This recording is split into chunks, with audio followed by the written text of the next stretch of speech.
Assalamualaikum warahmatullahi wabarakatuh. Bertemu lagi teman-teman dengan Bunda Nela.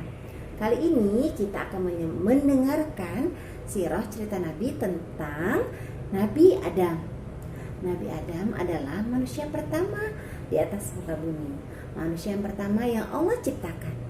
Nah, bagaimana ceritanya? Yuk, dengan semangat kita simak ceritanya. Setelah Allah menciptakan alam raya, bumi yang hijau, laut yang luas, sungai yang mengalir, serta hewan-hewan yang beranak pinak, Allah hendak menciptakan khalifah di atas bumi. Kat kemudian berkata kepada Allah, "Ya Allah, mengapa Engkau hendak menciptakan makhluk yang akan membuat kerusakan di atas bumi? Padahal aku adalah hamba-Mu yang senantiasa menuruti apa kata perintah-Mu." Lalu Allah berkata, "Aku mengetahui apa yang tidak kamu ketahui." Kemudian Allah menciptakan manusia dari tanah liat. Setelah sempurna penciptaannya, Allah meniupkan ruh ke dalamnya. Manusia pertama ini diberi nama Adam. Manusia diberi kelebihan yang tidak dimiliki oleh makhluk yang lain, yaitu akal pikiran. Kemudian Adam diajari oleh Allah mengenai benda-benda yang di sekitarnya. Allah lalu meminta para malaikat untuk menyebutkan benda-benda tersebut, namun para malaikat tidak dapat menyebutkannya. Kemudian Allah meminta Adam untuk menyebutkannya, dan Adam dapat menyebutkannya satu persatu. Oleh karena itu, Allah meminta para malaikat, jin, beserta iblis untuk bersujud kepada Nabi Adam. Para malaikat sujud kepada Nabi Adam, kecuali iblis. Ia tidak mau bersujud kepada Nabi Adam. Lalu Allah berkata, "Mengapa engkau tidak mau bersujud, wahai iblis?" Lalu iblis dengan sombong berkata, "Apakah aku patut menyembahnya sedangkan aku lebih baik darinya? Aku diciptakan dari api sedangkan dia diciptakan hanya dari tanah." Allah mengutuk iblis. Kemudian iblis berkata, "Berilah aku kesempatan untuk hidup lebih panjang, dan aku akan menggoda umat manusia untuk mengikuti jalanku." Lalu Allah berkata, "Kau kuberi tangguh, dan hanya orang-orang yang ikhlas yang tidak akan tersesat mengikuti ajaranmu." Kemudian Allah menciptakan Hawa sebagai pasangan Nabi Adam, dan Nabi Adam begitu sangat senang karena ia kini memiliki teman.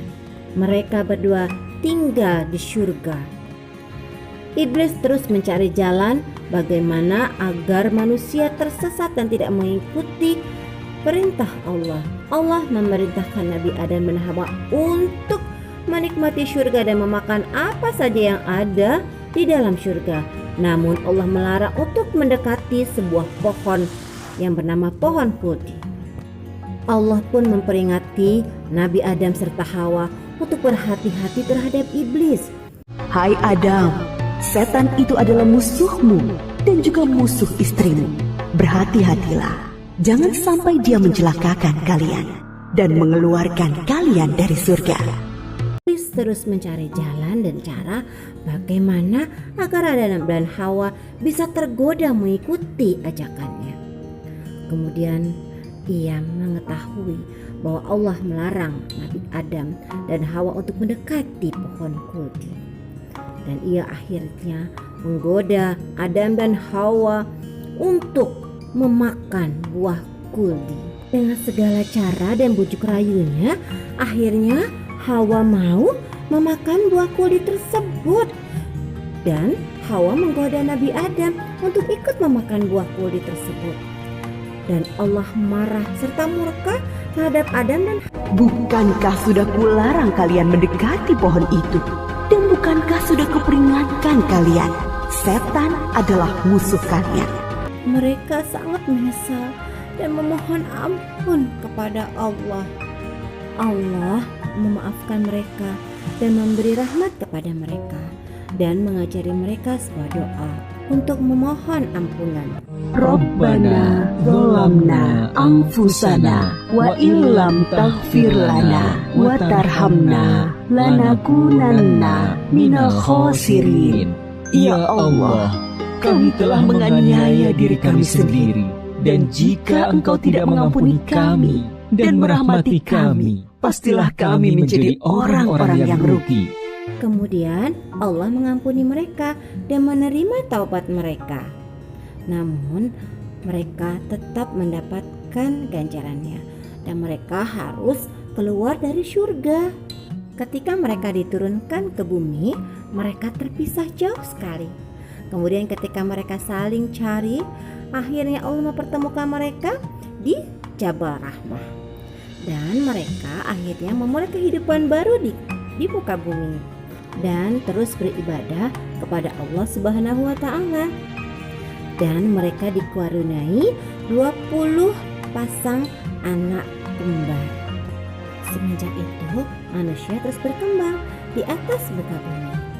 Dan syaitan tidak pernah berhenti menggoda umatnya untuk mau mengikuti ajarannya yang sesat, kecuali orang-orang yang ikhlas beribadah dan taat kepada ajaran Allah Subhanahu wa taala. Nah, bagaimana teman-teman? Hikmah apa yang teman-teman bisa ambil dari cerita Nabi Adam? Ya, yang pertama adalah kita tidak boleh sombong sebagaimana iblis yang sombong, merasa dirinya lebih baik dari yang lain. Kita apabila memiliki kelebihan, sesungguhnya kelebihan itu adalah dari Allah. Jadi tidak ada tempat sedikit pun untuk kita merasa lebih baik, karena sungguhnya kelebihan yang kita miliki semata-mata adalah karunia dari Allah. Yang kedua adalah kalau kita memiliki kesalahan, nah mohonlah ampun kepada Allah. Insya Allah, Allah yang maha pemaaf atau al-afu akan memaafkan kita. Dan yang ketiga adalah kita harus senantiasa waspada dan hati-hati atas ajakan, bisikan syaitan ya, yang senantiasa menggoda dan mengajak kita untuk berbuat yang tidak baik. Jadi berhati-hati ya. Jadi kalau kita tiba-tiba ingin berbuat yang tidak baik, langsunglah kita beristighfar dan mohon perlindungan dari Allah. Ya, semoga teman-teman senantiasa dalam bimbingan Allah Subhanahu wa taala. Terima kasih sudah menyimak. Wassalamualaikum warahmatullahi wabarakatuh.